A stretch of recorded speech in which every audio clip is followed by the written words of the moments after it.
Une famille de 10 personnes est morte de froid pendant la canicule de l'été. Mais la peau de la jeune fille était encore élastique. Il s'est avéré qu'il n'était pas mort de froid. La cause était la neige abondante. Tous sont morts au contact de la neige. Voitures, téléphones portables et divers appareils électroniques ont tous perdu leur alimentation et sont tombés en panne.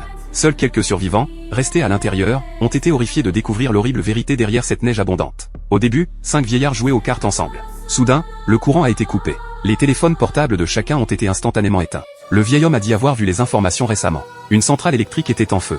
Ces choses qui ressemblaient à de la neige blanche pourraient être de l'amiante. Il a donc enfilé quelques vestes imperméables, mis des sacs plastiques aux pieds, scellé ses poignets et ses chevilles avec du ruban adhésif, et enfin enfilé un masque à gaz. Puis le vieil homme est sorti. Il a constaté qu'il allait bien. Mais il a été horrifié de constater qu'il ne s'agissait pas d'amiante, mais de neige. À ce moment-là, les rues étaient jonchées de cadavres gelés. La ville était devenue un véritable abîme.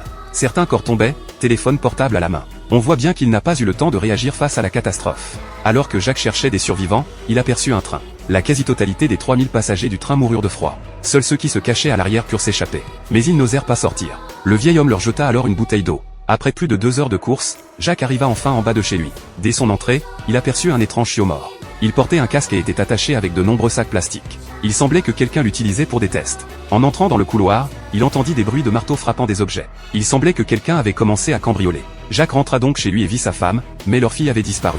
Il décida donc d'aller à l'école de sa fille. Mais dès que Jacques ouvrit la porte, il fut encerclé par des survivants dans tout l'immeuble.